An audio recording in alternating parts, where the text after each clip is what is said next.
What is going on, crypto people? It is the Crypto Siege with another day in the life and the crazy life that is the digital asset space. Yes, it is. It's Generational Wealth Wednesday. What is going on, guys? What is good? What is good? What's going on in the market today? Bitcoin's like up $3,000 since we did the live stream, right? Something crazy like that. Guys, listen, we're going to talk a little bit on Generational Wealth Wednesday about what does it mean to unbank yourself. Hello. Yes, indeed. We're going to talk about that. So excited about that. And, it just reminded me, I haven't talked about, this shirt reminded me, I haven't talked about our gear for the channel. Old money doesn't want you to win. I haven't talked about that. We need to get that up and going again. I mean, it's been a while since we talked about that. What does it mean to unbank yourself? And I got to tell you, Michael Saylor, when the dude speaks, when he talks, the measure of conviction from this guy is very, very fascinating. It really is very, very fascinating. So we're going to listen to a little bit of what he has to say, a little bit about what Alex Mashinsky has to say, a little bit of Simon Dixon from Bank to the Future. Three guys that I think that is really, really important to, get a level of understanding kind of where they are and where they see the space and how they approach finances from a macro perspective. We're going to talk about that. Simon Dixon actually spoke to the Ripple SEC lawsuit.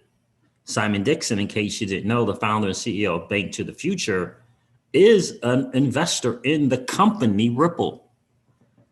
Interesting stuff there. So let me get this going here. Let me see what this is here. Let's do this.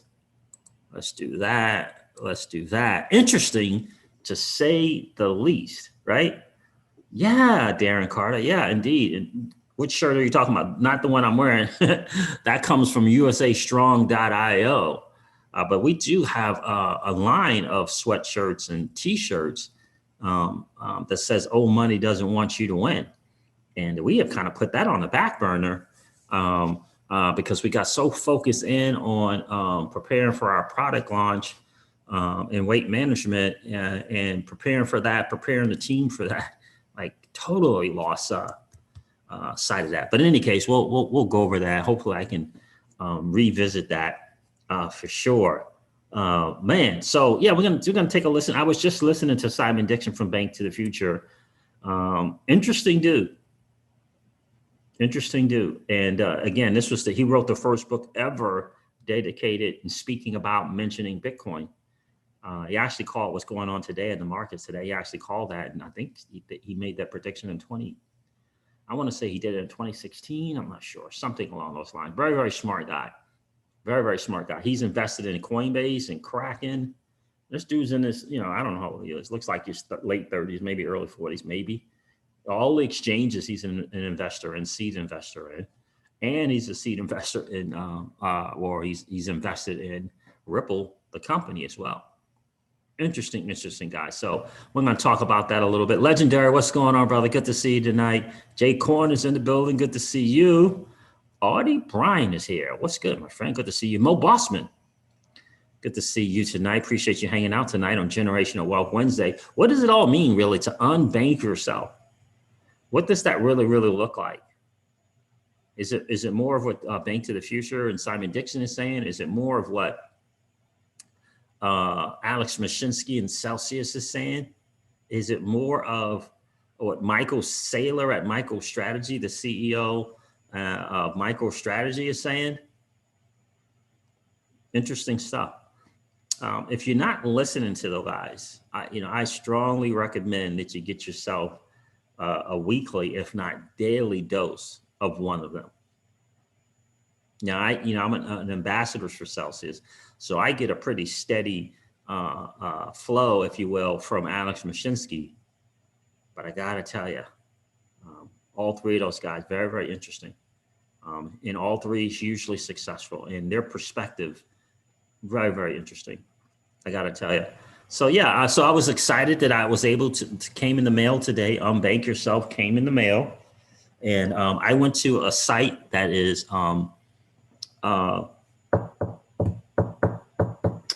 Chrissy Mashinsky, Alex's wife, she has a site in business.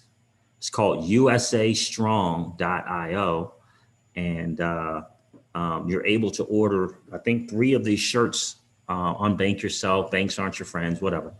And ours finally came in the mail today. They have some other awesome gear as well, but it's all kind of USA based.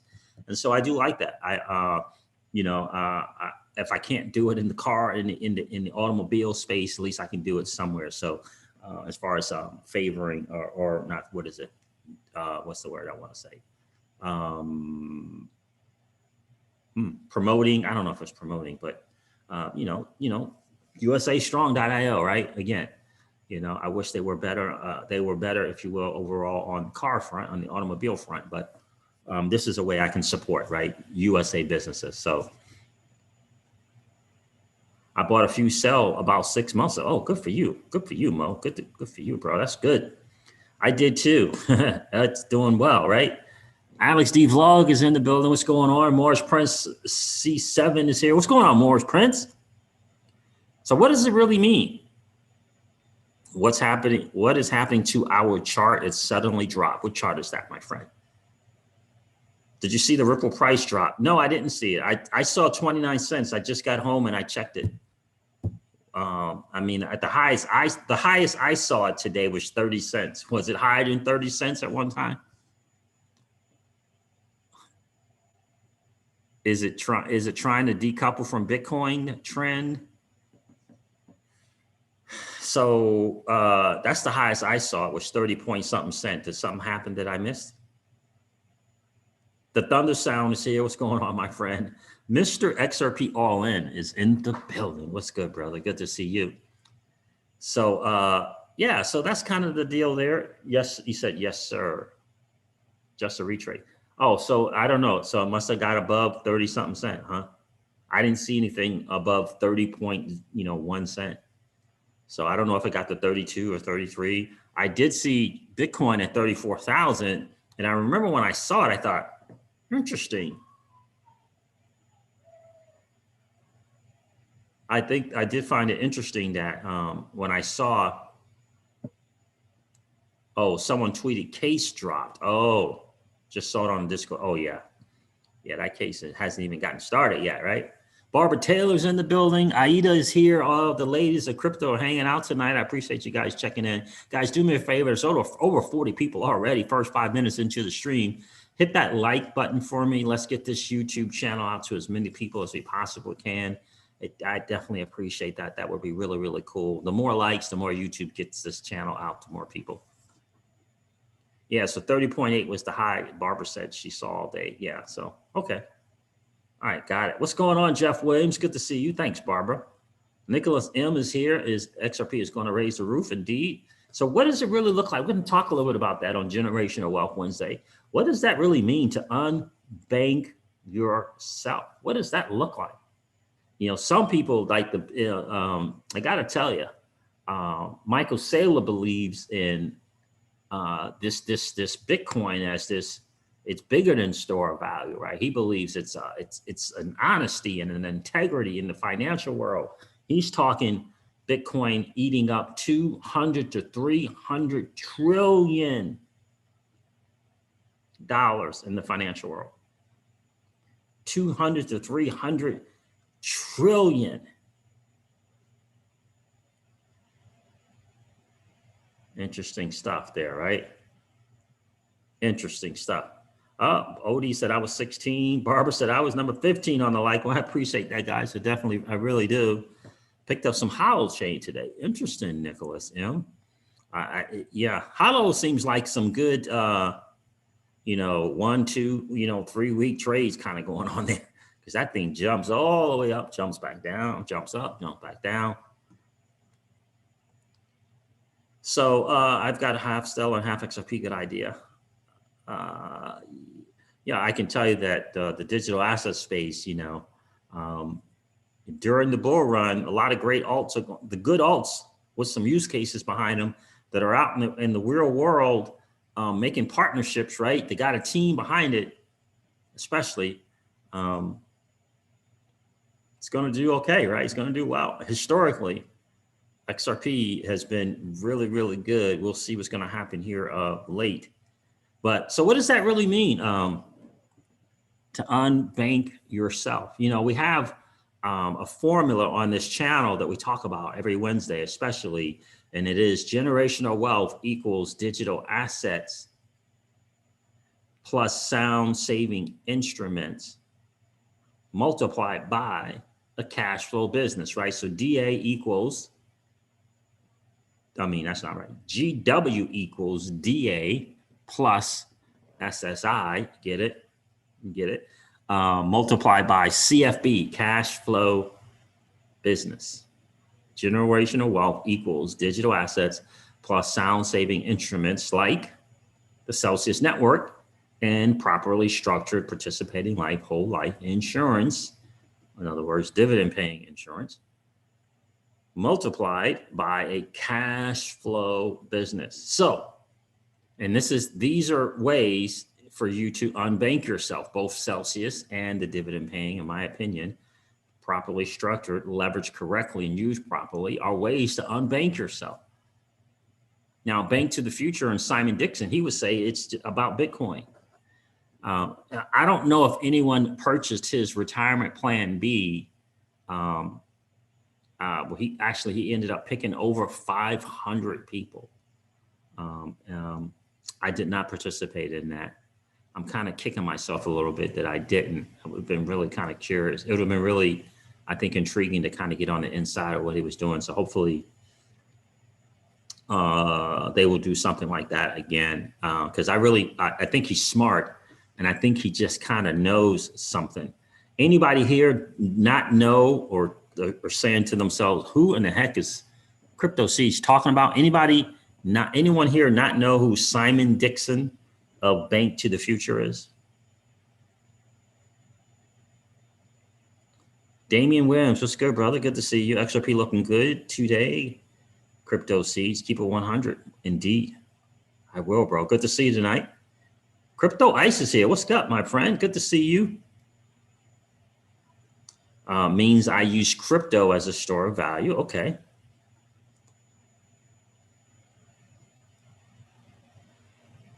Well, if you really look at the numbers, then it's not really going up, right? They're just going sideways, right?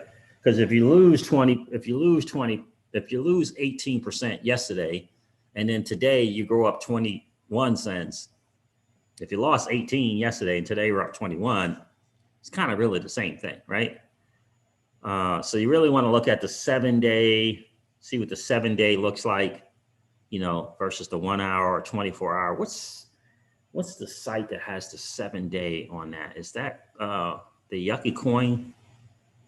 Is it Coin Gecko? Let me see. I don't want to use Coin Market Cap if I don't have to. Let me see something. CoinGecko.com. Yeah, there it is. Okay, so it's right. So right, 7-day. Oh, this is important, right? Let me share the screen just to kind of give you an idea. People, right? You kind of have to look at the bigger picture with stuff, right? Let me share this with you guys. So here's a CoinGecko site.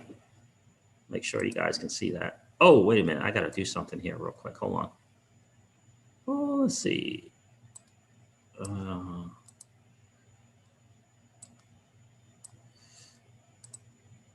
So you got to be careful. Like, everything's going up. Why is XRP going down, right? Got to be careful about that kind of stuff, right? Let me show you something here. Let's go here and do this. How is VeChain doing, by the way? That's always interesting to see.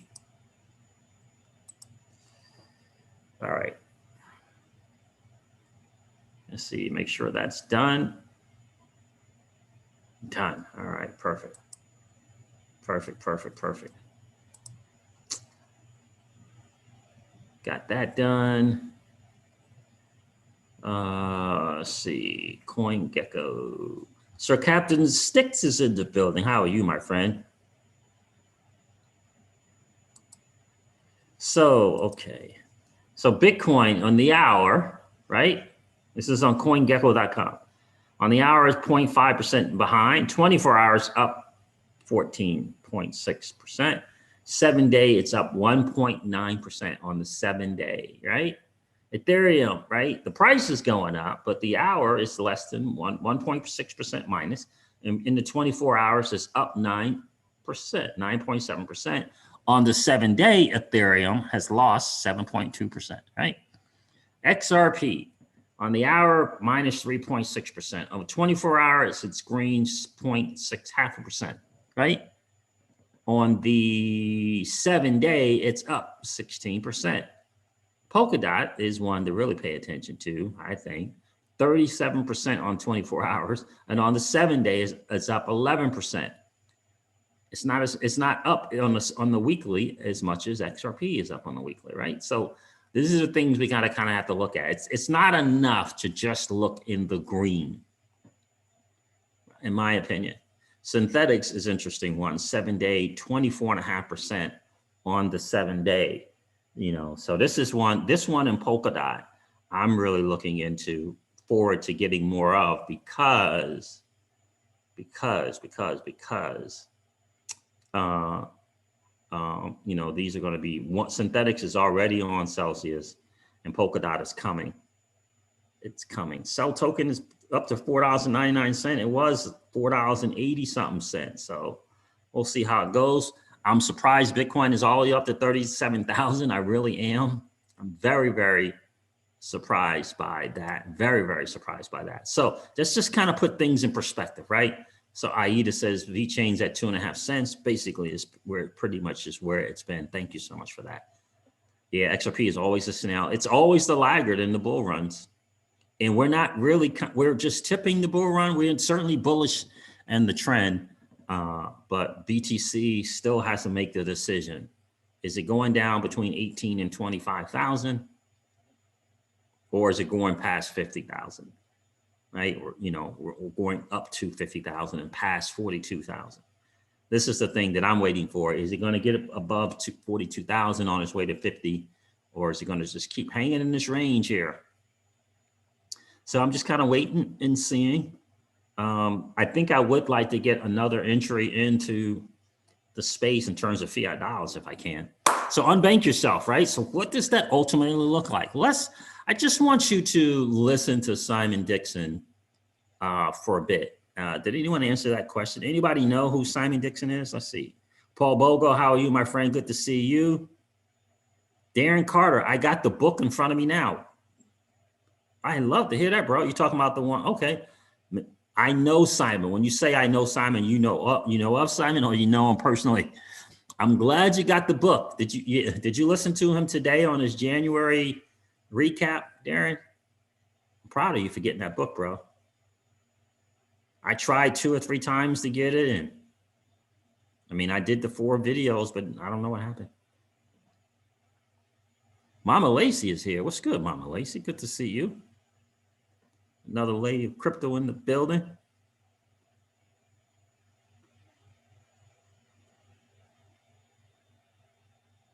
Nathaniel Martin, educated, taking notes. Thank you. You're welcome, my friend. Good to see you. Good to see you, my friend. Nicholas M says that would be awesome.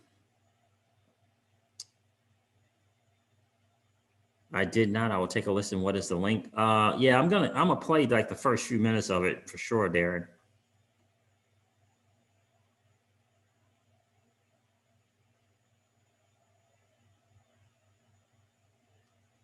Yeah, Nicholas M. I saw that and read that. I did, you know, after watching the lawyer talk about the prayer for relief. Interesting thing. We'll see. Maybe this ties into why Stellar out of nowhere kind of made a decision to burn their Stellar tokens. You know, you ever think about that?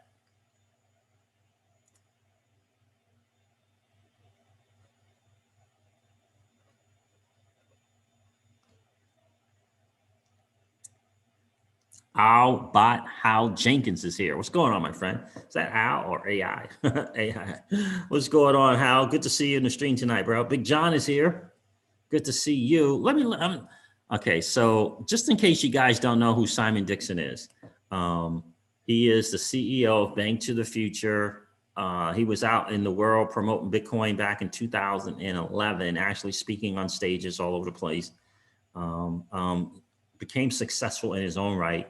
He left, I think, the investment banking space to pursue his own thing after reading Rich Dad Poor Dad, and became an entrepreneur and did his thing.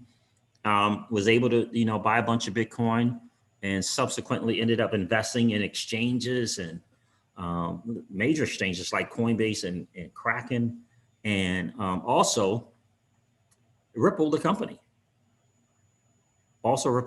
So I'm going to let you listen to a little bit about some of the things that he thinks here for just a second, because again, I think Simon Dixon, Alex Mashinsky, and Michael Saylor are all in their own way trying to get us to all understand about the power of unbanking yourself and being in a position to be a lender and not a borrower, and being in a position to have non-correlated assets, non-correlated to fiat, right? And being in control of that. And I appreciate the Bitcoin perspective. I really, really do. And I'm becoming more and more intrigued by the perspective. And I'm still not sold on the average person walking into this space and personally and being more into Bitcoin than they are into altcoins. For the average Joe and Jane, all three of those people, right? They're successful, right? Hundreds of, two of the three, hundreds of million, and the other guy, tens of millions, right? Right. But two out of three is hundreds of millions of dollars, right? Walking into Bitcoin, right?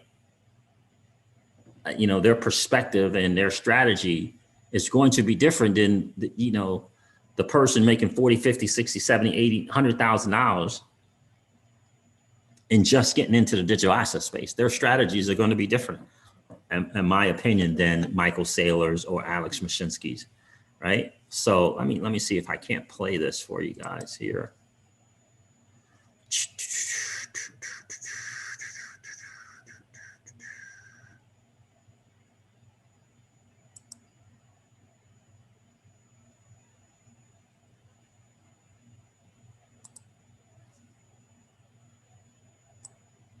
Hold on. Lockdown phase at the beginning of lockdown. So the first thing to recognize is that I do believe that Bitcoin got a stimulus from two natural free market forces. One was corporations in a frenzy to protect their balance sheet from the US dollar as more and more institutions. I know this as a shareholder in many of the exchanges, Coinbase, Kraken, Bitstamp, Bitfinex, many others. They're in a frenzy of onboarding, trying to onboard as many institutional clients, many corporate clients, as many retail clients, as many municipals. We even had the governor of Miami, who was at the conference that I spoke at just before the pandemic went into its lockdown phase. At the beginning of last year, I'd speak in Miami, and he's talking about how he is open to holding some of their reserves for Miami in Bitcoin. So it's been a bit of a frenzy that's really driven demand, but also political turmoil. So we saw this last time, quite a few times in Bitcoin's history. The last time we saw something like this was the first WikiLeaks pumps in 2013. And that was when WikiLeaks was blockaded by the financial system. I covered this in my book. It was before 2013, actually. But I covered this in my book, Bank to the Future, Protect Your Future Before Governments Go Bust, which was the first published book in the world to cover Bitcoin, where I talked about how Bitcoin would come in demand when the world starts to realize that they need to own their own money, spend their own money, and have a force against the ever-increasing money supply that dilutes people's savings. Right. So this is a little bit of his perspective. And again, I wanted you guys to kind of listen to him a little bit from where he comes from, right? And again, in the space since 2011, I actually wrote a book about it that was hugely successful.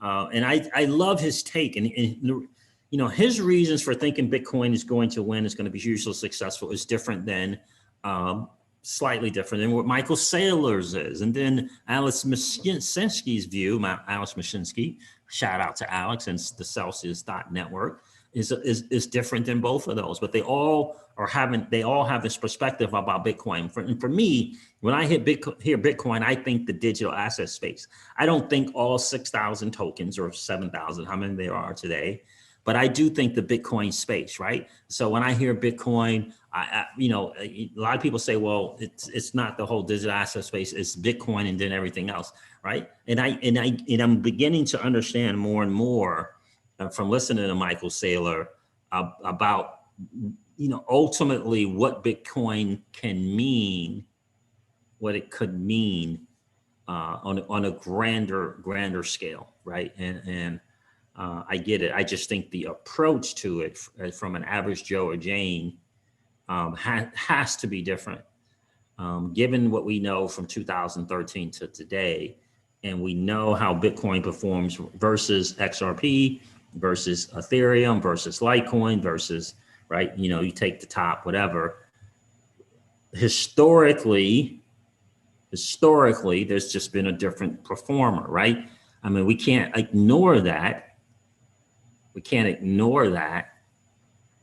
If you're just getting into space today, you can't ignore that, right? Because your $1,000 that you put into Bitcoin, and I'm not saying that you shouldn't, but your $1,000 into Bitcoin and your $1,000 into Ethereum during this last bull run, you would have made more money having put that $1,000 into Ethereum. Ethereum outperformed Bitcoin. Now, that doesn't mean that you take that performance and you take those gains and you do Ethereum into BTC and now you have more BTC. It doesn't mean that. But what I'm saying is your return on your money can't be ignored, right? Now, your money can't be ignored. Now, Alex Mashinsky, Simon Dixon, and Michael Saylor, right? Again, millions, tens of millions to hundreds of millions already, right? So they can afford, if you will, to take a different view on digital assets. If you understand what I'm saying, they can afford to take their 3, 4, 5x, 3, 4, 5, 8, 10x on this asset that that is not dollar debased, right? Because they won the fiat dollar thing. They won that, right? They have hundreds of millions of dollars. But what about the average Joe or Jane coming into this space, right? Again, I'm not saying not to go into BTC, but what I'm saying is that a portfolio that has digital assets that are outperforming BTC, right? Because in a lot of ways, if you don't have hundreds of millions of dollars, I don't have hundreds of millions of dollars. In a lot of ways, we're trying to catch up, right? We're trying to catch up. And I hope that makes sense to you guys. Somebody, yeah, the notifications on YouTube has been pretty bad, right? It really, really has. So what's going on, Nasser Eunice? How are you, my friend? Eunice? How are you? Good to see you. Azad Islam. Hello what's going on, my friend? Hazad Islam. I don't recognize that name.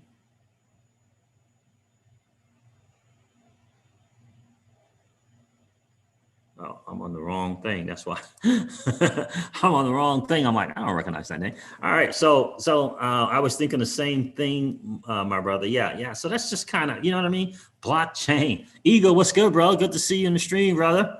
Good to see you in the stream today. Good to see you, man. BlackRock, XR people. I love it. Good point, crypto money. Yeah. You know what I mean? Crypto money, IMS has. Yeah. Well, yeah. And Michael Saylor, look, who knows what regulation is going to look like, right? Somebody asked me to, someone in the chat said, can you please comment on Madame Lagarde, Christine Lagarde's comment about regulating Bitcoin, right? Regulating Bitcoin. Ultimately, it's hard to say, but initially I'm certainly, the whole KYC and AML and putting in anti-money laundering provisions, that's going to be the deal, right? Right? Because the onboarding and offboarding, right? Those on ramps and off ramps, the powers that be can control that. So for those who are trying to kind of go in that, down that lane of, you don't need to know who I am, and, private, you can work real hard to kind of stay in that, right? Or you can just say, you can work real hard, but they're going to make it hard for you. They're going to make it hard for you to kind of stay in this, I'm not doing no KYC. I'm not doing any of that kind of stuff. You don't need, they're going to make you work real hard to stay in that, right? Because they can tell Coinbase, look, if every single person on your platform is not KYC and AML, we are shutting you down, right? They can say that to Binance US. They can say that to Kraken. They could say that to every single bank that decides to be a crypto-friendly bank like Silvergate, right? I mean, that's what they can do, right? And that's kind of one of their ways to, regulate the space. Now, are they going to go after Bitcoin, and are they going to, are they going to start trying to strike at the hearts of people that are environmentally conscious? I don't know. It feels like it, but I don't know. The good thing for Bitcoin is that there are things like Energy Web token and maybe one or two other platforms where they can fix that, right? They can get that fixed. But again, who are you going to call at Bitcoin? How are you going to get that done? Right? Ripple, the company, they had a phone call with the people from Energy Web token, right? From Energy Web. They had a phone call. And Ripple was like, oh, yeah, definitely. I mean, we're pretty environmentally friendly now, but if we can get even more so, yeah, let's do it. Who are they going to call at Bitcoin is the challenge. And so, again, we don't know right now, Aida, if the powers that be, the G20s and the G7 nations, we don't know if they're going to go at Bitcoin. Like, we don't know.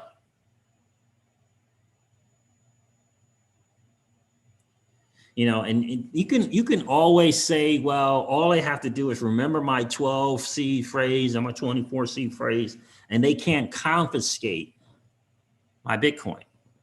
I mean, and that's a good argument. I get it. And you can just hold it, and you can hold it until you pass, and then you pass it along to someone else. But if they put something in place where you can't use it, how are you, how are you living? Right? I mean, I get it. You want to store it and you want to hold on to it to protect wealth. Okay, how are you living though? How are you out there doing your thing? That's how are you out there doing your thing?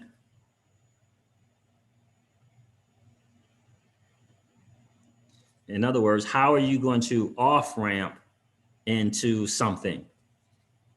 How are you going to off ramp into real estate? How are you going to get there? Because the real estate person, right? Because the powers that be say, yeah, if you're doing anything in BTC and you don't KYC and AML your customers, we're shutting you down.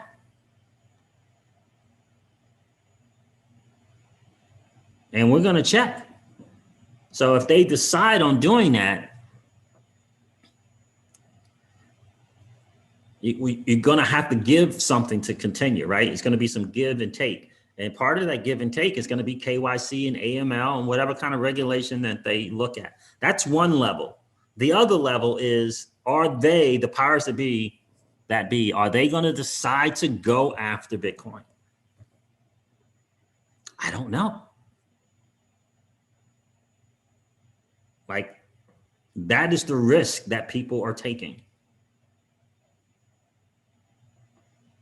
And I don't know what that looks like. The good thing, I think, for me personally, is I think that there are options available to make BTC more environmentally friendly. My question is, how do you get BTC there? How do you do it? That's the question. And I don't know what the answer is on how you get them there. Is it the pre-mined Bitcoin all has to be on the ledger? Now you can track it, right? If it's on the XRP ledger, now you get away from the whole environmental concerns. Again, if the G20 nations or the G7 nations decide on something, that is the way it is.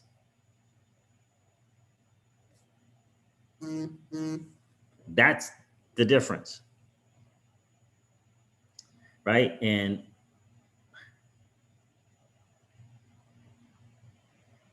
let me do this. Sorry. I mean, that's the difference. And so for me, that's where it is. And how long something's going to happen, I don't know. Does it change anything that billionaires and high net worth individuals want to own Bitcoin? I think it does. I think that does. And more hedge funds and stuff are wanting to own Bitcoin. I think it does. In these places, they don't, right? Institutional money doesn't want to operate outside of KYC and AML. So I think, like Michael Saylor says, and I'm going to let you listen to him for a bit as well, is I think, the regulations is going to initially be in this KYC and AML thing. And hopefully that'll be enough for them, right? Hopefully that'll be enough, the KYC and the AML, right? Hopefully, that's going to be enough for the powers that be, hopefully. And we'll have to see about the whole environment and electrical energy and electricity and all that stuff. We're just going to have to see, right? We're just going to have to see how that goes. But people with $200 and $300 million to put into an asset, right? They'll take the 100%, 200%, 300% gains on the way to figuring out whether or not they're going to attack a Bitcoin. But you and I, the average Joe and Jane investor, right? We can't that for me, that's not the smarter move to have, 90% of my money into BTC and only 5% into altcoins. For me, that's just not the smarter move, right? It may be the smarter move, when, we get to tens of millions of dollars. But we're just not there, right? We haven't made tens of millions of dollars in the digital asset space. So that's kind of where I'm kind of thinking on that stuff. So let's listen a little bit. Again, Alex Mashinsky's UnBank to Your Future and his idea and ideology and concepts. You got Simon Dixon from Bank to the Future and his idea of what unbanking means, how to unbank yourself. And I think ultimately you have Michael Saylor's as well. I got to tell you, Michael Saylor is just, he is something. By the way, in the video with Simon Dixon, he does talk a little bit about Ripple and the SEC lawsuit. What's going on, Mario? XRP Crypto, good to see you. Crypto Money is in the building. What's good, brother? Good to see you. Did I miss anyone else checking in? I don't think I did. I don't think that case was actually dropped, Abu. I don't think that was actually true. I think that was fake news.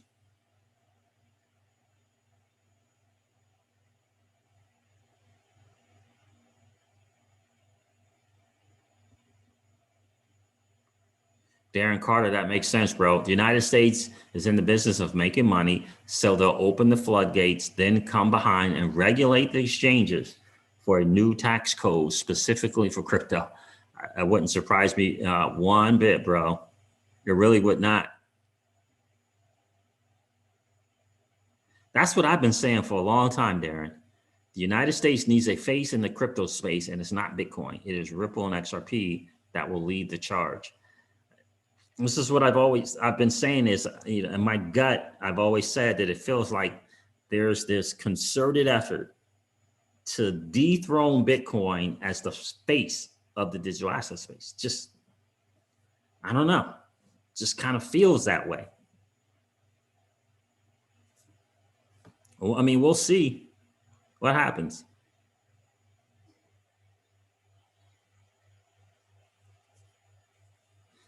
BlackRock says, well, they decided to demolish Tether. Bitcoin could be next.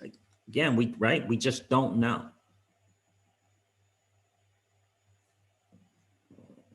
Right? We don't know. So we'll see.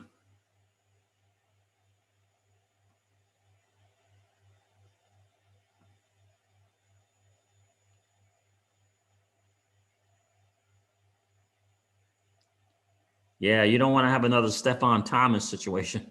That's pretty tough. I heard him say a CTO from San Fran. I was thinking it was Stefan Thomas. But boy, to know you got 220, 240 million and you can't get to it, that is tough. That's tough. Let's listen to a little bit more from Simon Dixon. And so what we're seeing now was a Bitcoin-led bull market, and Bitcoin always goes into bubbles and corrections. So if you're a short-term trader, you're going to get wrecked.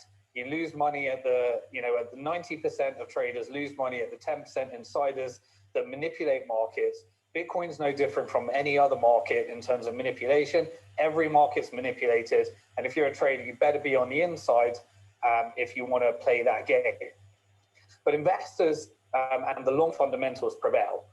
And so what we started to see during the WikiLeaks situation was where Bank of America, Visa, MasterCard all said, although you're not doing anything illegal, for political reasons, we're going to blockade transactions and contributions towards WikiLeaks. That pumped the price of Bitcoin in one of its historical pumps, as people started to realize that censorship-resistant money is important. Now, what's really interesting is when Trump was president, his job was to defend the dollar. The power of America, the empire of America, is predicated on the fact that they have the world reserve currency, the dollar, that they negotiated out of the last Bretton Woods negotiation in 1944. And that is backed by the military bases that America has all around the world. Much like the previous world reserve currency was the pound, which was backed by the world's largest naval fleet and the British Empire. The American empire has been predicated based upon the fact that they've got the US dollar, and the US dollar has become, almost 80% of all international transactions, 50% of all currency being dollars, and the main currency outside of domestic currency held by central banks. And when the WikiLeaks was blockaded from taking transactions, it helps people understand the use case of Bitcoin. There was nothing illegal about what WikiLeaks does, but it's politics. I think we're going to see the same here with Trump's behavior driving the financial system and companies like Stripe to blockade contributions to political parties and to the different parties. And I think you start to see similar effects. Now, Trump, when he was president of the United States, which he still is today, but that's about to change, his job was to protect the dollar. But when he's no longer the president of the United States, he can say it as it is and how he thinks.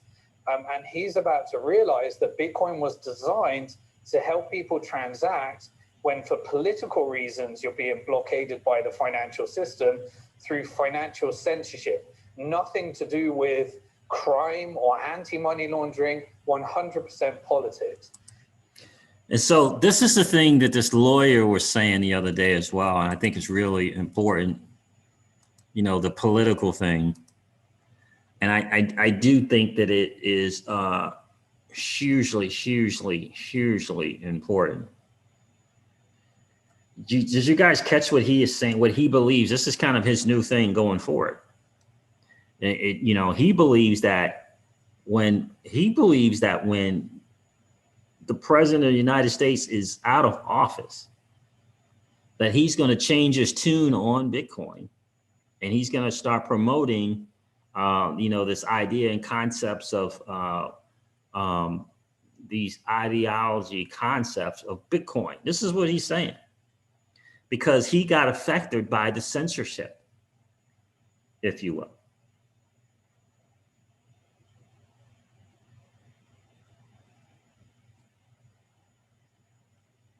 Right? That's pretty interesting. Hey, Crypto Money, thank you. Thank you. I appreciate you being here. Hi, I love your channel. Thank you, my friend. I appreciate that. Appreciate you being here tonight. Generational Wealth Wednesday. What does it really mean to unbank yourself?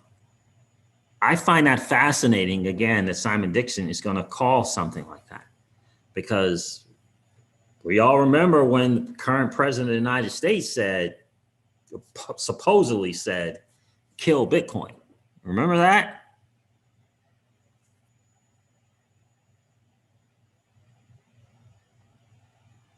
Remember that? Barbara Taylor says, I got an email today in regards to my brokerage account from Grayscale Trust notifying me that they liquidated all the XRP from their trust because of the ongoing lawsuit.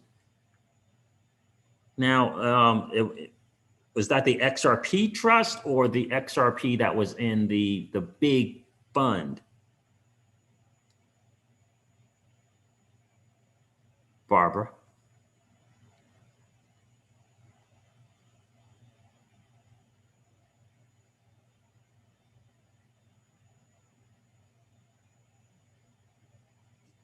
Yeah, you talking about Simon Dixon? Yeah, Simon Dixon's, I mean, yeah, I mean, you heard him list off those exchanges that he was able to invest in, right? Kraken, Bitstamp, Bitfinex, Coinbase. I'm like, whoa, what in the world, right? And he's an investor in Ripple, early investor in Ripple. He does not own any XRP. He only owns Bitcoin, and he's excited about the potential of DeFi.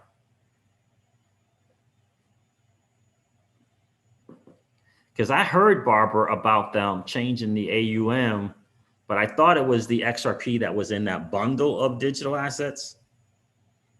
But that's an interesting email. Because of the lawsuit, they liquidated all the XRP from their trust because of ongoing lawsuit. Yeah. And, you know, these are things that attorneys, right, corporate offices are going to tell their clients.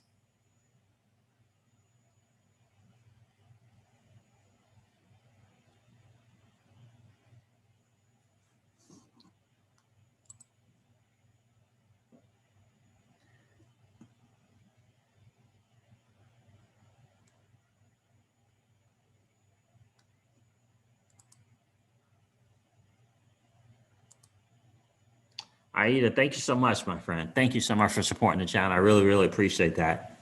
It's always cool to see you stepping in here and adding to the channel. We definitely appreciate it.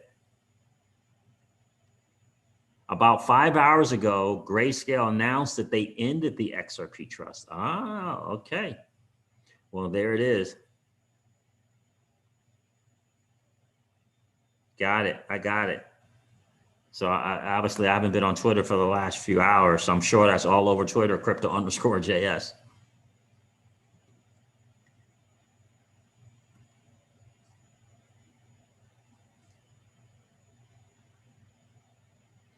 I think ultimately what we have to figure out is what they're going to do in terms of letting XRP do what it does. And I think the biggest thing to understand, in my opinion, is the other nations of the world where 95% of the trading goes on with XRP, right? And this is the thing that, Brad keeps saying, so that for people in the US to really understand that 95% of the trading that goes on with XRP is done outside of the United States. And the UK treasury person just said, XRP is an exchange token. It is not a security in the UK. Japan is saying it's a currency, right? Singapore, other nations have decided XRP is not a security. What they are saying is we don't care what you say in the United States. We're going to continue to trade XRP. And here's the thing. And then in the nations that I just mentioned, that's already one, the US against 4. That's already 1 versus 4, right? You get another G7 nation saying, well, look, Japan and Singapore and the freaking UK, which is widely considered the financial center of the world, right? New York, UK, right? Well, they're all saying it's not a security and they're using it, right? What do you think the next nation might say?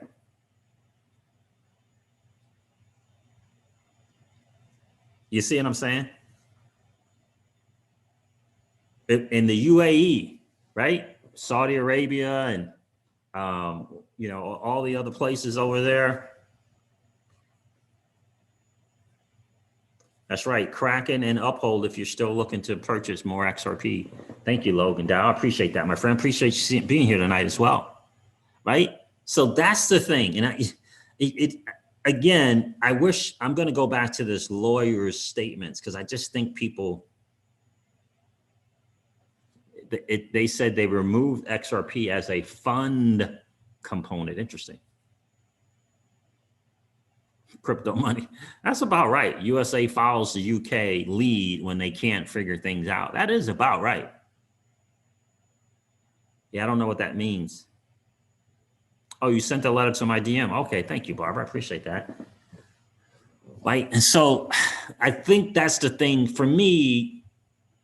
I think that's the most important thing is the most important thing is what the other G7 and G20 nations are doing. Now, it might be, again, this is a lawsuit and it's going to get figured out in court. But let me share this thing on Twitter with you guys because I think this is so important. Let me see if I can find it.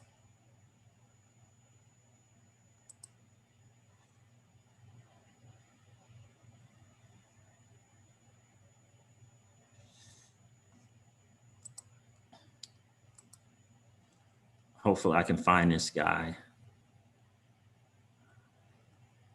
Because I found this to be a very, very fascinating tweet. And again, this is from an attorney. I wish I could find my recent follows so I don't have to do this. But again, for me, for you, what is unbanking yourself? What does it look like? For me, it's not being dependent upon some outside entity for my financing needs. I want to be able to provide for myself my own financing needs and not be dependent upon a third party.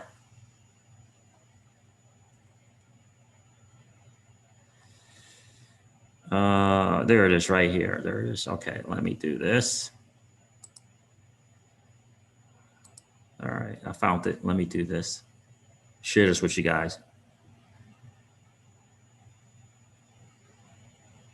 They removed it as a fund component. That's an interesting way of putting it.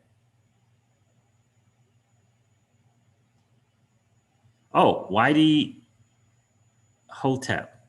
What's going on, my friend? Crypto Siege, the same guy who broke the MoneyGram deal, is saying the SEC case is dropped. Which guy is that? Do you have some link or something? Oh, no, you wouldn't have a link. But did you have somewhere I can go look that up? because I got some earlier statements, my friend, that was fake news about it being dropped.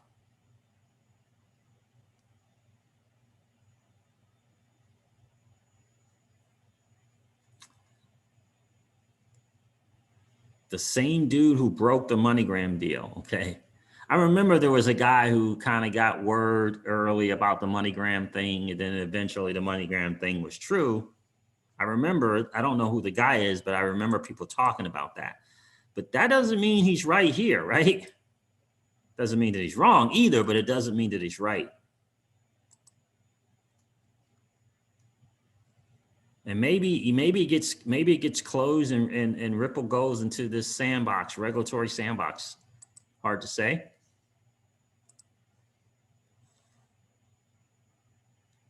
Let me make sure you guys got this.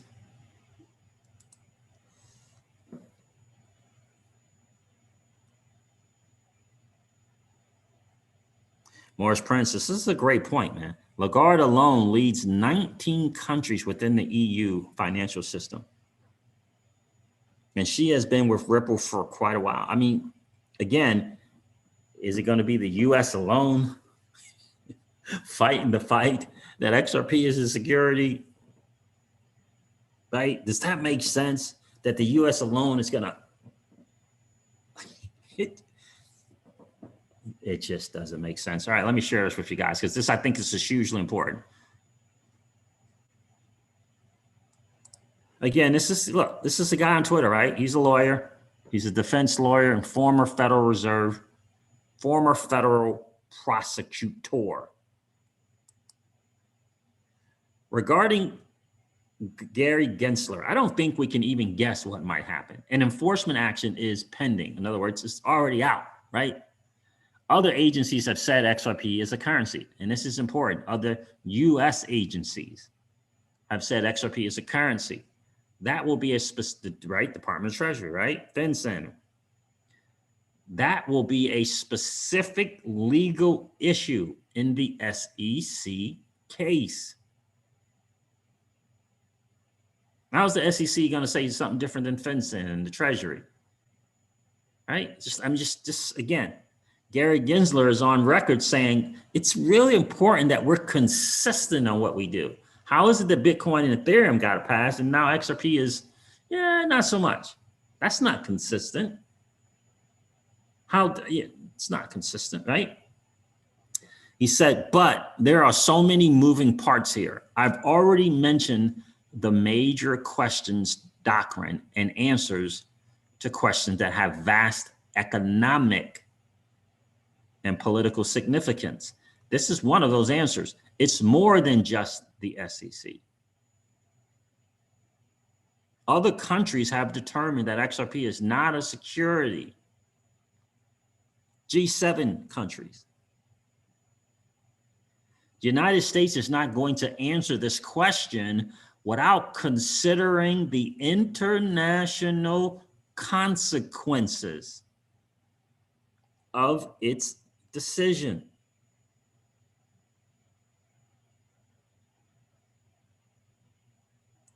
You see what I'm saying? I believe there are forces and considerations at work here that we probably don't even know about. I agree 100%.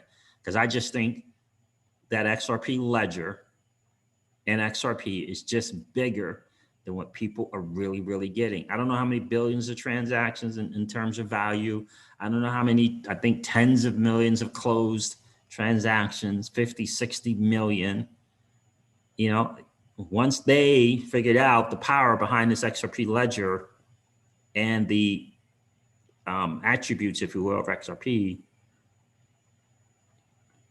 it's just different, right? So I think we have to be patient and let Ripple work on this on all these fronts,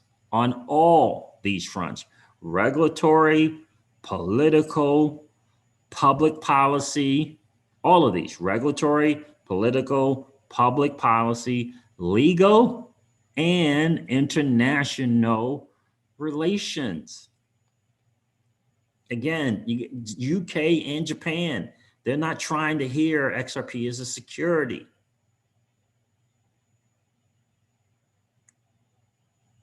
They understand, personally, my belief is they understand that the writing is on the wall about the US dollar as the world's reserve currency. Like, they understand it, they get it. Writing's on the wall, it's right, done. The dollar's not done, but as the world's reserve currency, yeah, you just heard Simon Dixon say he was supposed to save the dollar.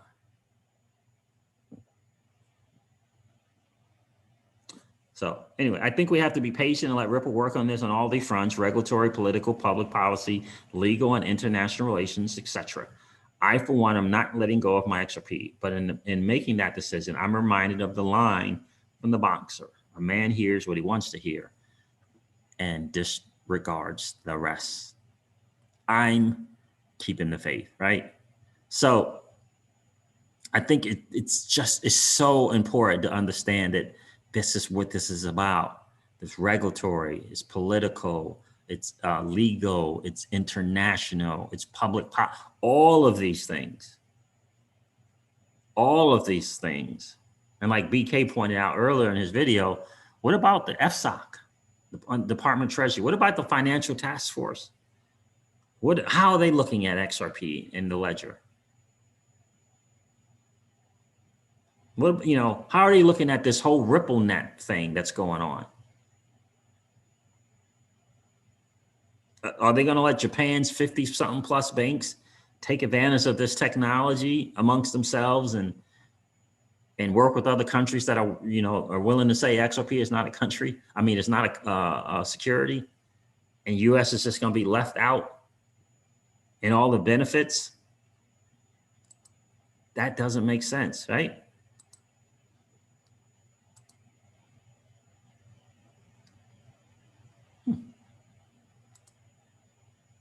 Right? That doesn't make sense.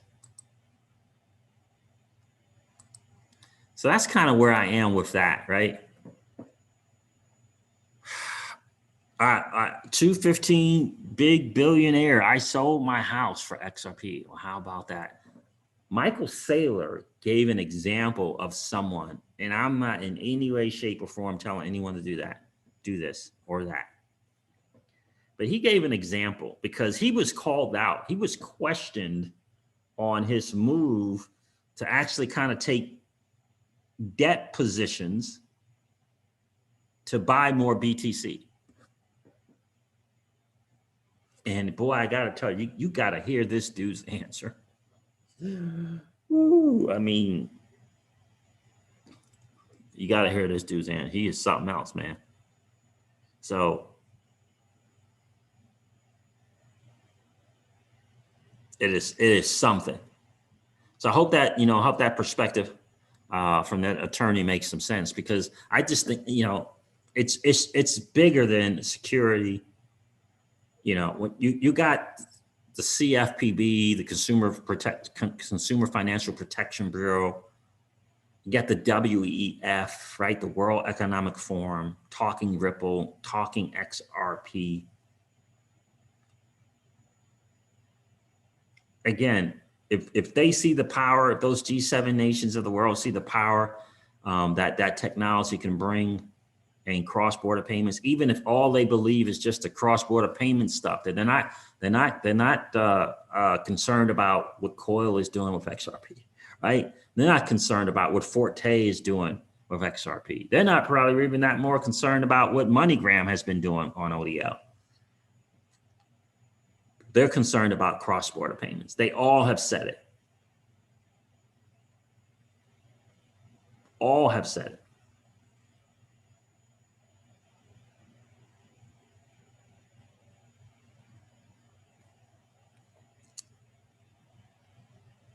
Right?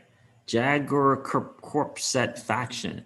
If Ripple wins the lawsuit, do you think we should still keep some Ethereum or trade everything in XRP, which has more potential? Well, I certainly can't give you any trading advice or financial advice, right? I'm not a trader, not a professional trader, and I'm not a financial planner.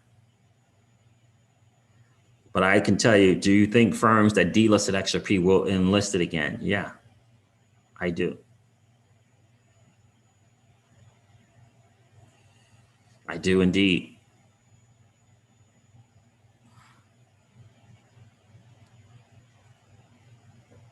Yeah, absolutely, Michael Cummings. Yeah, that was a big to do. Hey, Siege, read an article about how Visa partnered with Earthport, which is partnered with Ripple and uses Ripple technology. Yeah, absolutely. That is the case. There's actually something out there that said that Visa did that so that they could use Ripple's technology. You're welcome. You're welcome, Yager Corp set faction. You're welcome. Third Eye Explosion says, I agree. Drew Ward is here. What's up, my friend? Off topic. How do you get that clean of a head shave? I got to know what you use. I don't use anything, bro. Just a razor and water. Now, we are into, we have a cash flow business that's in different verticals, right? Hair care, skin care, health and wellness, and recently weight management. And so I do use one of the skincare things on my bald head. But as far as what I use to shave, just a regular big thing, disposable, and water. Then I put my stuff on my head, keep it nice and shiny and hydrated. Nicholas M. at Crypto Siege, how long do you feel this XRP lawsuit will take? I just don't think it's going to be long. I really don't. I don't think the SEC wants to drag it out. I just think that there's even if it's just a few members of Congress who say XRP is not a security, like Tom Emmer, it's enough of them to think there's enough there in Congress, I believe, to start saying, that this lawsuit is in a way stymieing innovation of a United States of America company. Right? These Congress people are not going to look at Ripple as the ICO scam, right? Companies and people or entities, right? They're just not going to look at it the same way. So I believe they're going to look at Ripple and say, look, this is a good old US of A company doing some great things. What's up with this lawsuit?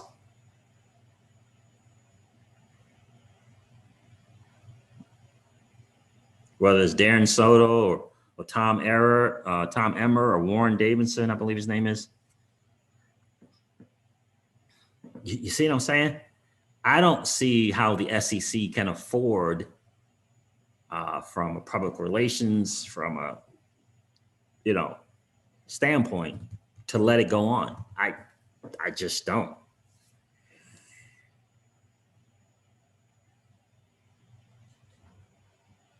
Yeah, Insider plays Dirty Daddy. Yeah, I don't want to start rumors, but check out the video that just came out. Video was out. Okay.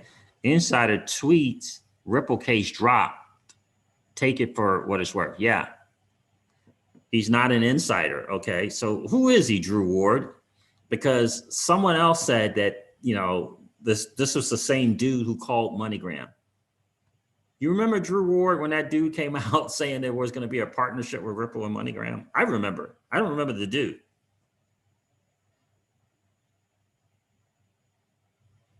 Garfield Escobar is here. How are you, my friend? Logan Dowell says, if true, official news should come soon. Exactly.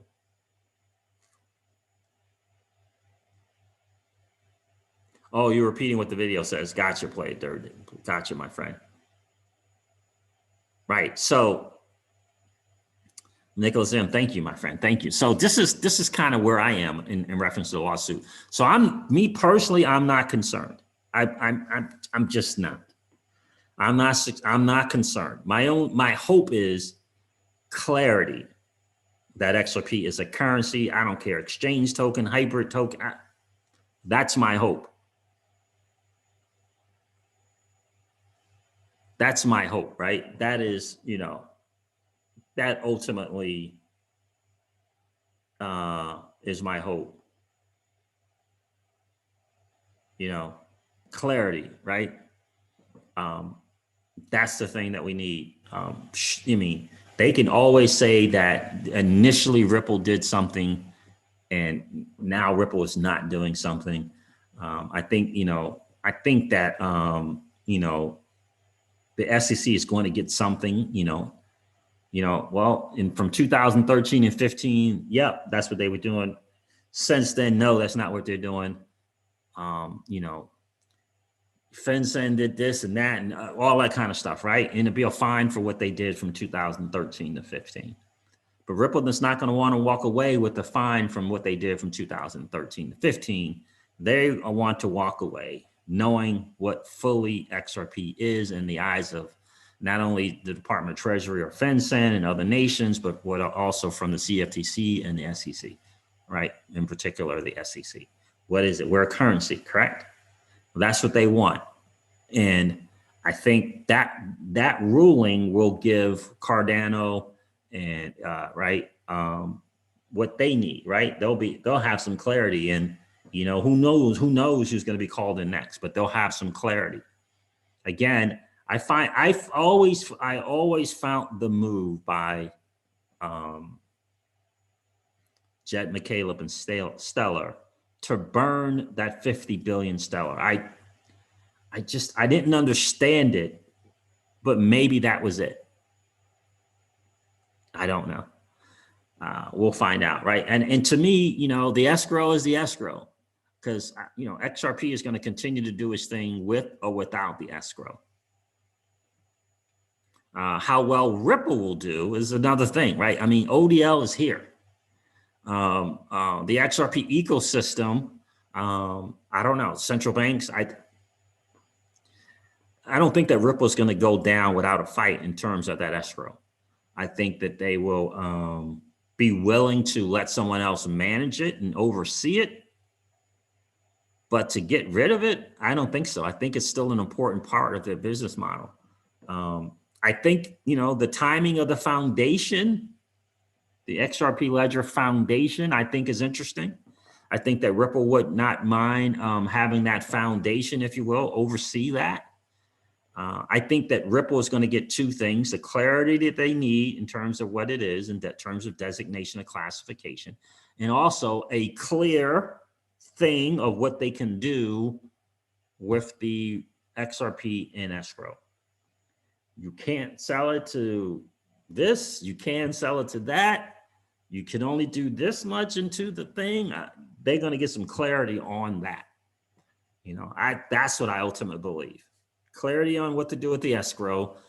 It'll probably be a back and forth on them being allowed to continue to manage it, or if someone else has to. And it's probably going to, bring out some more interesting news about who really owns, right? This pre-allocation, right? Is that already been contractually agreed upon, right? We don't know if that's already been contractually agreed upon, who owns that and who we're supposed to get released to in whatever year, who knows? But I think that's what we'll do, because I just think ultimately the escrow and that business model that Ripple has of however many being released every single month and who they're selling it to, right? They're gonna do something to that. They're gonna do something, whatever it is. Now, if Ripple can say, look, 98%, 96 to 98% of that goes right back in, right? Contract, it's going back in. Well, tell me about that 4 to, that 2 to 6% that you got going out there. Where's that going? We kind of don't. We don't really like kind of what you're doing there, right? Right. So ultimately, that'll be a thing. I don't know how much of the XRP and the escrow Ripple needs to operate. I don't know. That they may have everything really in place already. I mean, I think there's a reason why they stopped doing the sales, that they cut back on the sales, right? I think the last 2 times around, right? No sales, right? So maybe they're done. Maybe they've done all they needed to do in terms of having everything in place as far as the XRP ecosystem is concerned. I don't know. it feels like they're really, really less dependent upon it from a business model perspective. Is Jungle Inc. here? Jungle Inc. is here. What's going on, Jungle Inc.? Good to see you, brother. Welcome to Generational Wealth Wednesday. They can even tell Ripple to stop doing things today. We don't care, right? And that is the thing, right? The thing most importantly is about, for us, is the clarity. For us, it's the clarity, you know?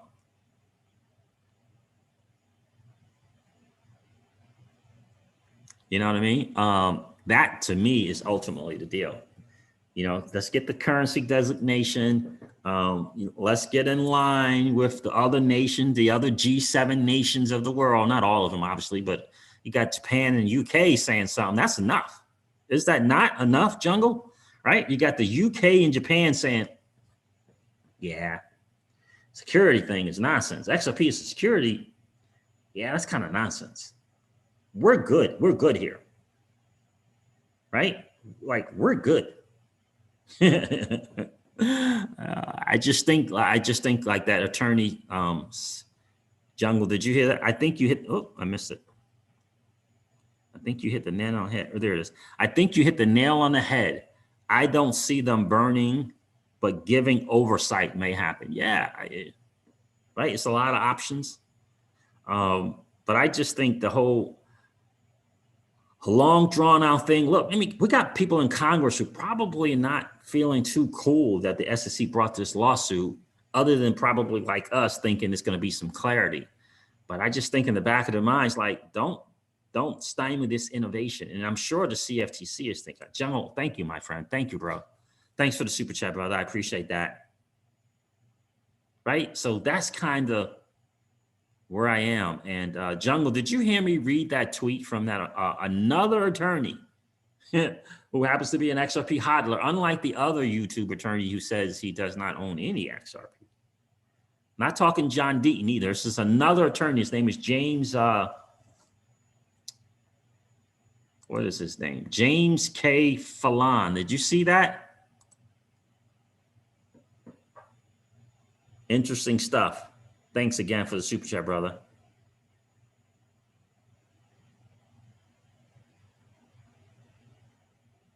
Anchorage. Have you discussed Anchorage yet? First Digital Bank. No, apparently given conditional clearance. Their website is already open already, but not to retail. No, I've heard of something about Anchorage, but I don't know much about it. I thought there was some type of Ripple and Anchorage thing going on, but I'm not certain about that. AIDA. So ultimately, I think that's kind of where it is. But ultimately, this is the deal right here. Unbank yourself, guys. What does that look like to you? Simon Dixon is talking some big time stuff. Jungle, are you familiar with Simon Dixon from Bank to the Future? You just joined the stream. Let me read this again for Jungle, because I personally, I think it's totally apropos. Let me share this. It never hurts to hear this again, in my opinion, but this is an interesting thing.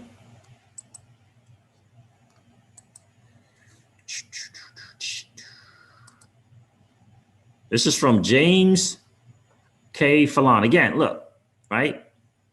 A dude like you and I, right? He's a defense lawyer, former federal prosecutor. And I find it fascinating what he says. Regarding Gary Gensler, I don't think we can even guess what might happen. An enforcement action is pending.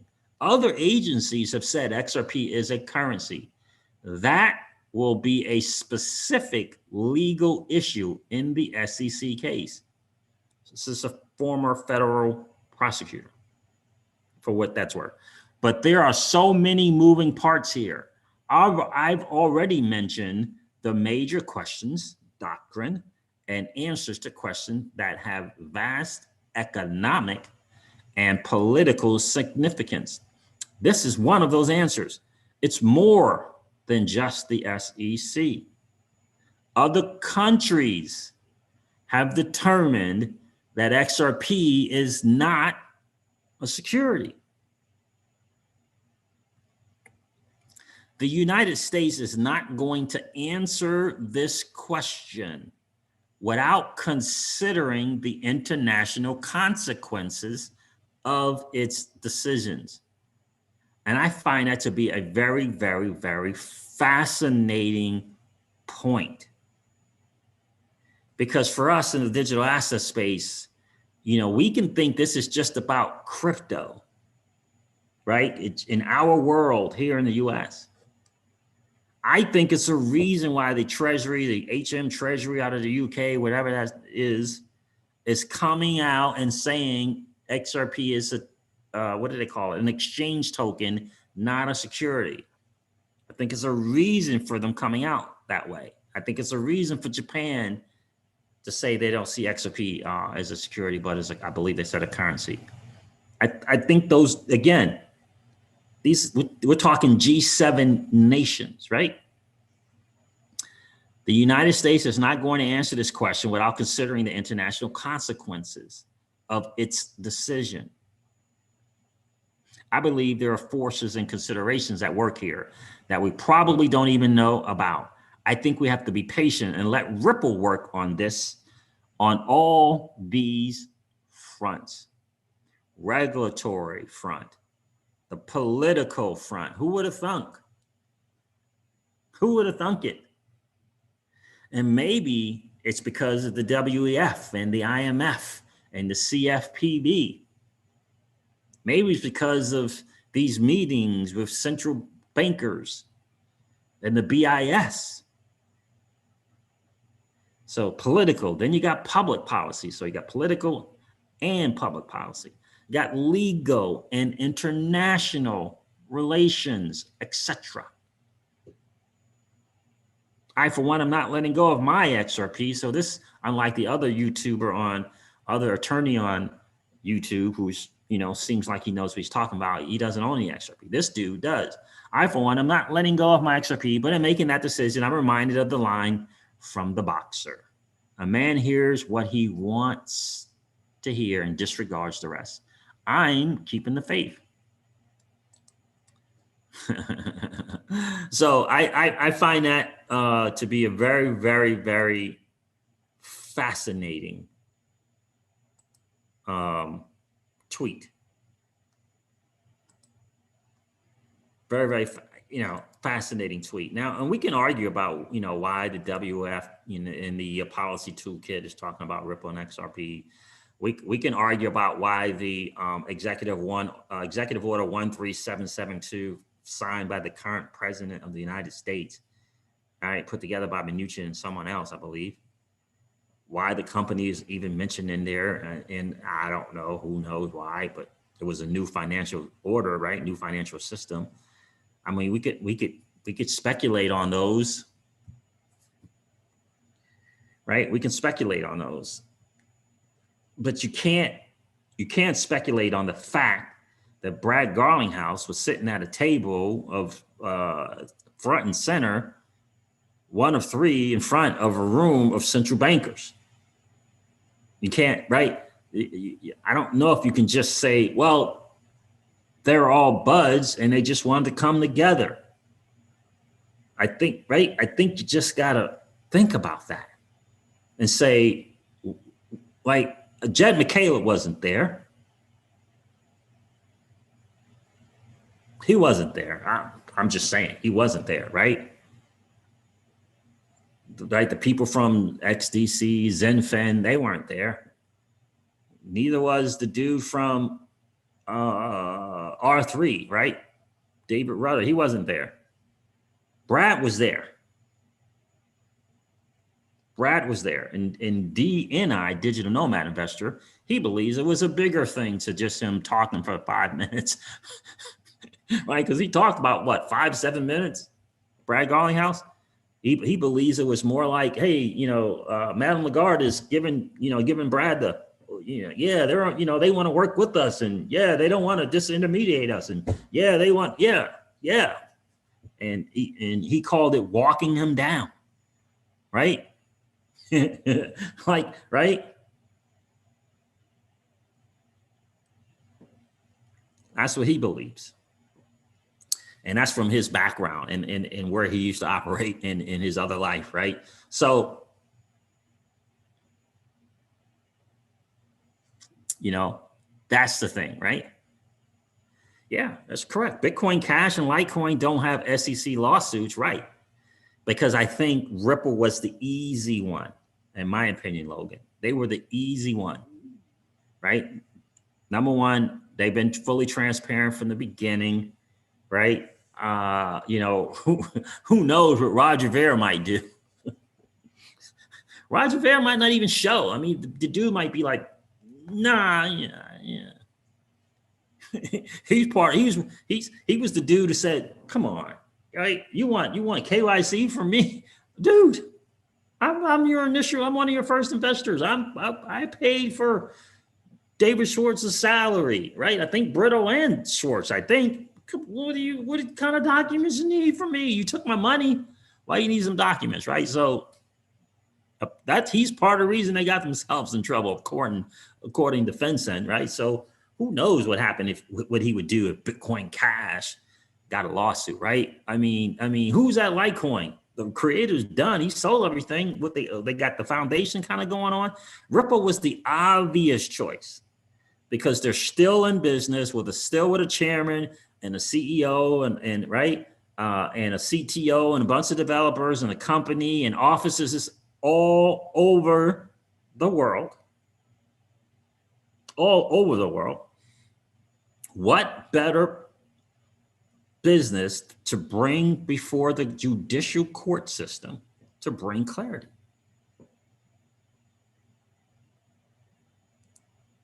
That's what I think.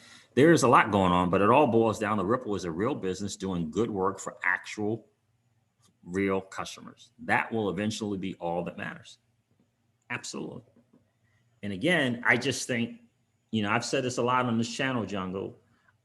I just don't see how the United States is going to let the people in the UAE and other countries in Europe, in the UK, and places in Japan and Korea and Singapore.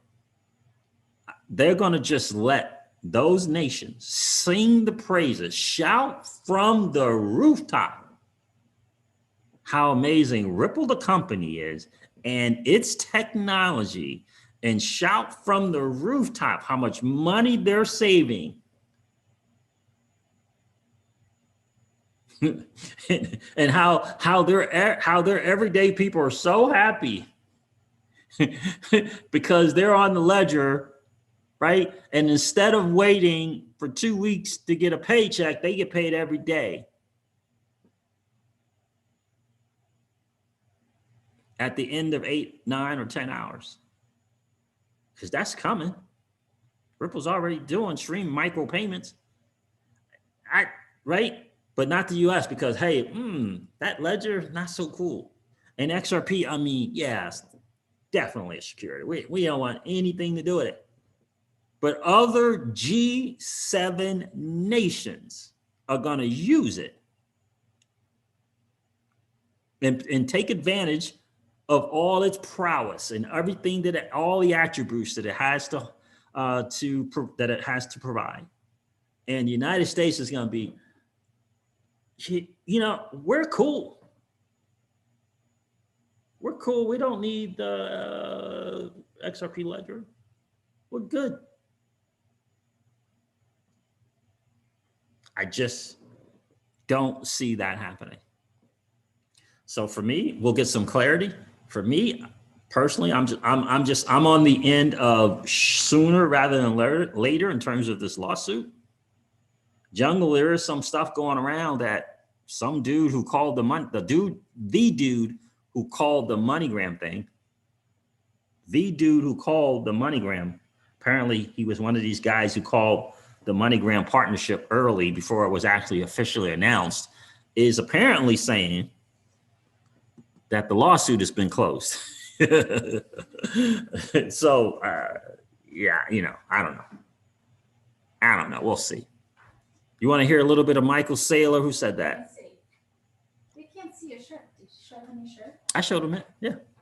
UnBank yourself. Unbank yourself. That's what it's about right there. Unbank yourself. Yeah, I gotta get back and make sure we start letting people know about old money doesn't want you to win gear. I gotta make sure I get back to that. Let me do this.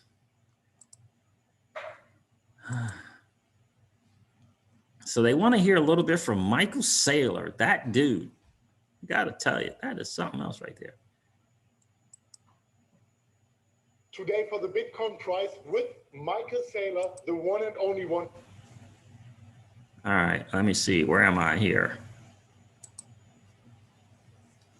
This was some good stuff. I got to tell you, I listened to the whole hour and 20 minutes. This dude, Michael Saylor, is something.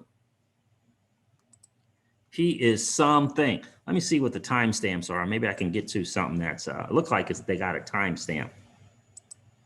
Let me see if I can get to something worth listening to. All right, Michael Saylor convinced Elon Musk, okay, is the biggest danger for Bitcoin. Bitcoin versus gold. Bitcoin killing gold. Michael Saylor, insane prediction. Hyperinflation, governments are robbing you. All right, let me do this one. Michael Saylor borrowing money to buy Bitcoin. let me go to that one. That was interesting. True. And I mean, it is actually a savior, a scapegoat for all the people who are being robbed by the central banks. And we just have to look at the second world countries, third world countries, if it's Zimbabwe or true. And I mean, true. And I mean, it is actually a. If I expect that all of my life is going to be drained out of me in 1, 2, 3, 5, 10 years, what's the point of planning for anything? How can you look out a decade or 5 years or 3 years or 20 years? What are you going to believe in if everything is going to zero, right? And that's why we're big evangelists of Bitcoin, because Bitcoin is hope, and Bitcoin is integrity, and Bitcoin is truth, and that happens to make it a pretty good investment idea. But it's a good investment idea because of its truthfulness and integrity and functionality, not the other way around. True. And I mean, it is actually a savior, a scapegoat for all the people who are being robbed by the central banks. And we just have to look at the second world countries, third world countries, if it's Zimbabwe or Argentina, wherever the inflation is very high, we see a very high correlation actually of people adopting Bitcoin. So we can already see this happening right now. And I think it's just trickling down from third world countries to second world countries to first world countries. And I think maybe the last man standing might. All right, check this question out. So thank you so much for that. Here it's coming. And yeah, I have just like one more question actually before I would be wrapping it up for today. And I want to squeeze one in here because one thing I really was asking me since the last few weeks, MicroStrategy was buying more Bitcoin, $650 million worth of Bitcoin more here at the level of 21,900 something. It was actually the wick down here in the market. Afterwards, we never saw these prices again so far. And the question I was actually asking is, ex post, of course, this was a brilliant decision, right? But in this moment, I was asking myself, why is this very big company giving out convertible debt? Because in the end of the day, which I don't think would ever happen, you would be wrong about Bitcoin, then you would have to give some equity, or like you would have to find some cash to pay back that debt. And usually rule number one for me personally, and for also many of my friends who are investing in Bitcoin, would be never buy Bitcoin with debt, because we are actually escaping Bitcoin because it is not a debt-based money. Like every currency is a debt-based money. So why did you make that move, which was ex post once again the right decision so far? And what would be your reasoning behind buying Bitcoin with convertible debt? Well, let's make a distinction. I would not recommend that anybody buy Bitcoin with excessive margin leverage. For example, I wouldn't take a 10-to-1 or 20-to-1 leverage bet on Bitcoin where if the Bitcoin trades down 10%, you get liquidated and wiped out. That's not good. I think in general, any loan that is marked to market against the thing you're buying, like if you basically had a loan to value of 50%, right? You buy Bitcoin, and if it trades down 50%, you get wiped out. But, even that could happen. Would I borrow up to 20%? Well, maybe, but a mark-to-market margin loan is risky.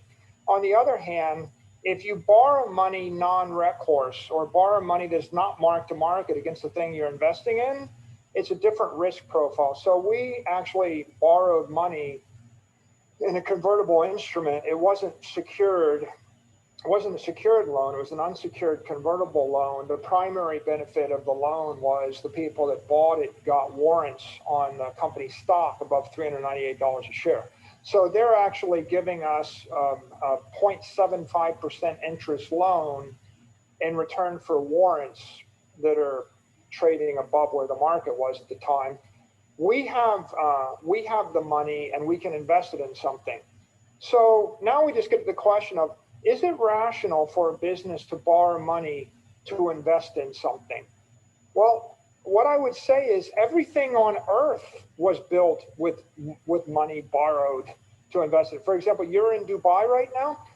Walk outside and look up at all those buildings. They were all built with debt. Yes. Okay. When you get on an airplane, the airplane's financed. When you have a house, how many people buy a house with a mortgage loan? Most people. When you buy a car, so people buy cars, houses, airplanes, boats, commercial buildings. They build highways. Like, the world is full of stuff that was built with debt. How many companies borrow money in order to invest in their business? Amazon does. I mean, like, lots of Apple. Right. And he's about to say Apple does as well. Borrow money to invest in their business. And see, this is one of the reasons why I started this first with what is the meaning of unbanking yourself? What does that mean? What does that mean? And the way that Apple and Amazon is borrowing money to invest in their business is, and you can look up the different companies, but I would bet you that it is through something very, very similar to leveraging their assets to get the money. They leverage their assets to get the money. Leverage their assets to get the money. A lot of the big one, and again, sound saving instruments like dividend paying, properly structured insurance, life insurance, and the Celsius network are two forms of leveraging your assets or the cash value, right? And or depending on the instrument, and not liquidating it, right? And so when he says Apple and Amazon borrow money to invest, what do you think they're doing? They're just borrowing it. They have to have some leverage, right? Right? They have to have some leverage. And so what he's saying is they don't liquidate, they borrow against their assets, right? They borrow against their assets to do that. And I think that is so hugely important. But Michael is a smart guy. He really is a smart guy. Right. There really is a smart guy. Right. And I don't know if I have it with me, but I have like a list of major businesses and banks and institutions that do something like structurally proper dividend paying life insurance. They use the cash value on those particular things to go operate their business. And then they end up paying themselves back. It's a genius model. It really is. But my point to that is ultimately, if you kind of get it, 0.75% interest. I don't know what a convertible debt is. But I do know that JP Morgan just upped their stake in the company, MicroStrategy, for a reason. So apparently they think he's a pretty smart guy. And also, I don't know if you know this, but BlackRock is actually a shareholder in MicroStrategy as well. Right?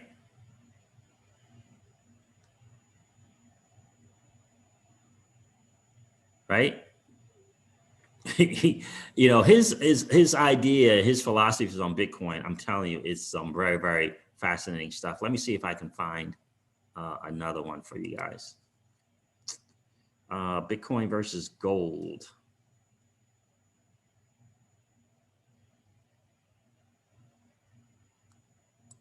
Yeah, I agree. And we have like so many properties Bitcoin is sharing with gold. And then so many properties on top of that, which are even better than gold. You have more divisibility, more portability. It is more scarce because we have an absolute maximum supply, which can never be inflated. And then in the end of the day, there will be trust issues in the future. It's not confiscatable. You can just save 12 words in your brain and no one can ever dock onto your mind and take these 12 words away, right? So that is truly amazing. And so I want to go directly here to the next question. You made the comparison with gold. So let's compare gold to Bitcoin. The market cap of gold is right now approximately hovering around 9 or 10 trillion. So this should be approximately, what is it actually, like 12 times higher than Bitcoin right now. We just have some high price increases recently. Taking the properties of gold and taking the properties of Bitcoin, do you think as of right now that Bitcoin is more valuable or undervalued towards gold? And do you think that Bitcoin should take some of the market cap of gold or maybe even surpasses because it is superior? What are your thoughts about that? I think that the only reason that that people haven't sold all their monetary gold and bought Bitcoin is ignorance, fear, uncertainty. Like as the fear, uncertainty, and doubt disappears, then it seems pretty obvious that the $10 trillion that's sitting in gold should that energy should drain into Bitcoin, and Bitcoin should grow at least to the monetary value of gold and then beyond, because the reasons people buy gold are they want a hard to debase store of value, and Bitcoin is everything that gold is but better. And so the only people that are holding gold are people that just don't understand Bitcoin, or they don't trust it because it's new. Because there's a generational change. As generations change, they'll start to trust it. And then there's an educational component. But you can see right now, if you go back 6 months and look at the price of gold 6 months ago versus today, it's gone nowhere. And go back 6 months, look at the price of Bitcoin versus today, it's up by like nearly a factor of 4. And so at some point, the price becomes the educator, right? The educational catalyst. And all of the hedge funds that are holding gold and Bitcoin, they're holding gold because they want a store of value against currency debasement and uncertainty. They're realizing the gold didn't work that well. Or at least as they start to compare it to Bitcoin, they're like, well, everything I thought I was going to get from gold is going to Bitcoin. And so if I basically invested half my portfolio of gold and half in Bitcoin, half the portfolio works, half doesn't work. And if I have 75% in gold and 25% in Bitcoin, or 98% in gold and 2% in Bitcoin, well, 2% works, 98% doesn't work. And so there's an entire generation of macroeconomic investors this year in the last 12 months. I think they dipped their toe into Bitcoin and they had a good experience, and they had a bad experience with gold. And so the logical thing to do is you rebalance your portfolio in the coming year and you increase your exposure to Bitcoin and you decrease your exposure to gold. And of course, if you reason from first principles, like people, in the community that are thinking hard about it, their conclusion is, well, 100% of my portfolio ought to go into Bitcoin and 0% into gold. Why would you invest in an antiquated, obsolete store of value that's defective? Like, why would you put any money? It's like basically, I have wooden ships and I have steel ships. And 100 years ago, people had wooden ships. And it worked 100 years ago because there was no steel, but now we have steel ships. Now, why would you have half your Navy be wooden ships and the other half be steel ships in the modern era? It makes no sense. It's true, yeah. But in the end of the day, gold still has like a 5,000 years history. So do you think this 5,000 years, or like as a medium of exchange or as a store of value, do you think this history is going to be obsolete and Bitcoin is completely going to take over? Wooden ships are 5,000 years old. And how many naval aircraft carriers are made of wood? By the way, like, we didn't have airplanes for So anyway, guys, that's just a little bit of Michael Saylor. I definitely encourage you guys to go check this video out. Probably give this guy a subscribe as well. Seems like a pretty smart guy. It's like 29, 30 years. He's actually like 30 years old. But any chance you can get to listen to Michael Saylor, I think it's worthwhile, worth your time. Certainly. Borrow against asset to attain more assets. Steve Horowitz. There you go. Right. So. Interesting thing, right? And so he has an interesting conviction about it when it comes to Bitcoin. I say that. Do you believe in XRP, the guy with pants? Absolutely. 10,000%. 10,000%.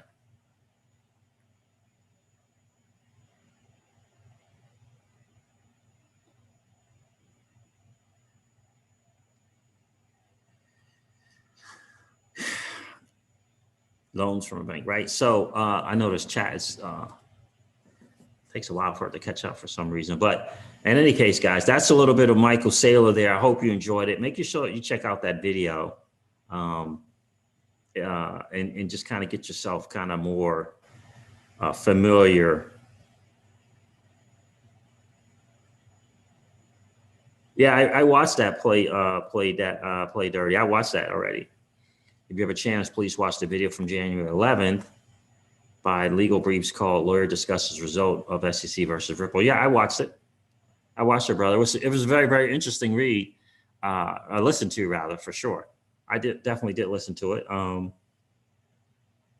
Yeah, I did. I listened to it, and he doesn't own an XRP. I don't know if he's into digital assets at all, but I like a lawyer perspective. That's why I really, whenever I can find someone like John Deaton or this guy here, Legal Briefs, or this new guy that I found on Twitter, James Kylan, I believe.